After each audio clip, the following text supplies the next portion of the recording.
University academy में आप सबका स्वागत है। जैसा कि आप जानते हैं हमारे सारे टॉपिक्स अब कंप्लीट हो चुके हैं। आज का ये जो वीडियो लेक्चर मैंने बनाया है ये इंपॉर्टेंट टॉपिक्स को डिस्कस करने के लिए बनाया है, क्योंकि सीओए एक बहुत वास्ट सब्जेक्ट है और बहुत ही बल्कि सब्जेक्ट है। And also it is a theoretical subject but it is a conceptual theory. मतलब आपको पता होना चाहिए कि आपको क्या लिखना है, तभी जाके आप उस क्वेश्चन को आंसर कर पाओगे, क्योंकि बहुत सारे कंसेप्ट आपको लगेगा कि इंटीग्रेटेड है one with in the other.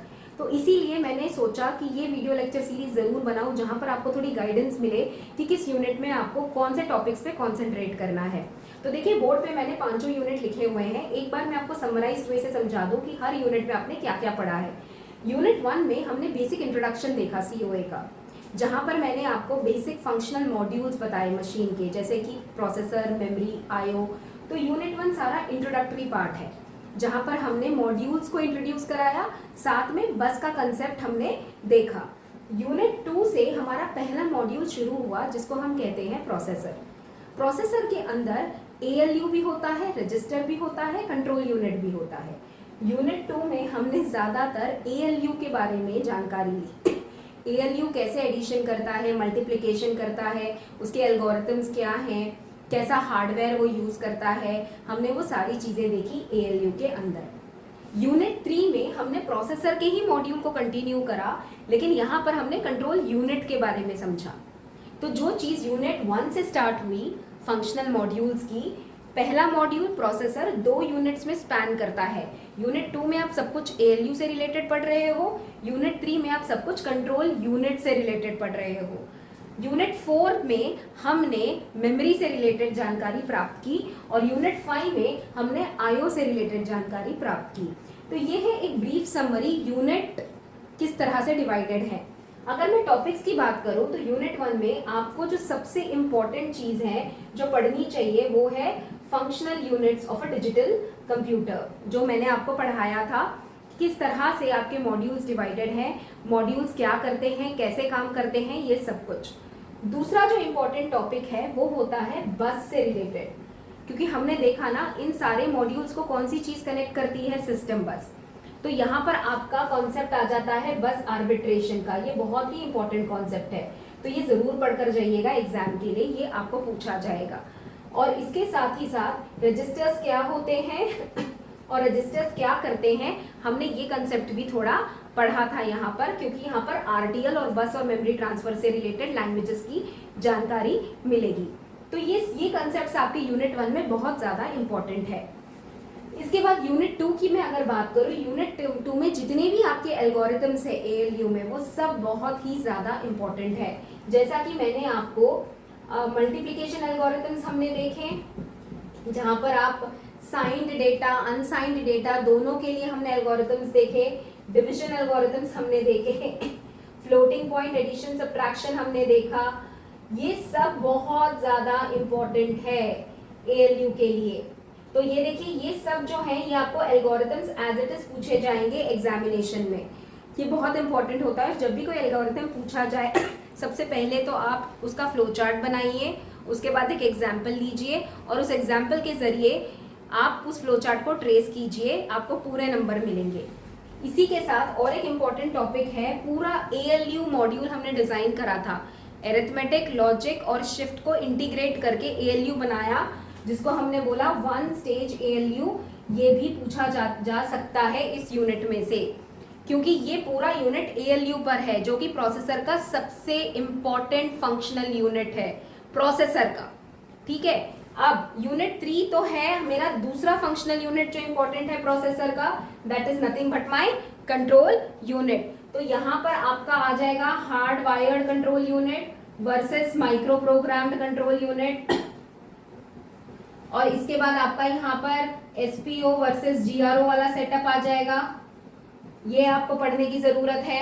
उसके बाद आपको इंस्ट्रक्शन साइकिल पढ़ना है कि इंस्ट्रक्शन साइकिल क्या है, इंस्ट्रक्शन साइकिल पे कैसे काम करते हैं, ये सारी चीज़ें। और उसके बाद आपको कंप्लीट कंप्यूटर ऑपरेशन का पूरा फ्लो चार्ट मैंने आपको समझाया था, आप ये चीज़ भी अच्छे से पढ़कर जाइए, ये भी ज़रूर आएगा आपको एग्जामिनेशन में। कंट्रोल यूनिट के मेजर टॉपिक्स यही हैं।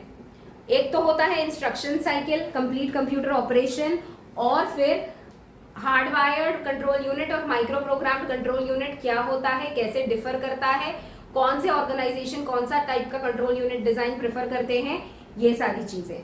तो unit 2 is ALU, unit 3 is control unit, unit 1 is all introductory to COA. So these are the important topics that you need to learn before going to the examination. And unit 4 is your memory. और memory में मैंने आपको बोला सबसे important है आपका cache memory, और दूसरा है आपकी कैश मेमोरी की मैपिंग जो हमने करी थी।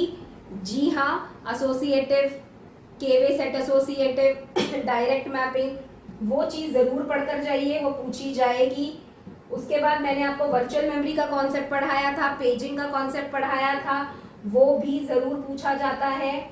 तो ये सब कंसेप्ट आप ज़रूर पढ़कर जाइए, ये पूछा ही जाएगा। So this is cache memory concept, virtual memory, और साथ ही साथ आप सेकेंडरी सेमीकंडक्टर मेमोरीज का कॉन्सेप्ट भी पढ़िए। इसमें आपके वो आ जाएंगे प्राइमरी मेमोरी, रैम, रोम और ये सारी चीज़ें, रैम का चिप, रोम का चिप जो हमने डिज़ाइन मैंने आपको करवाना सिखाया था, ये सारी चीज़ें आप ज़रूर पढ़कर जाइए। मेजर चीज़ मेमोरी के अंदर है मैपिंग हो सकता है प्रॉब्लम भी आए, तो इसीलिए आप उसको अच्छे से करके जाइएगा। अब लास्ट यूनिट आ जाता है आपका आईओ ऑर्गेनाइजेशन।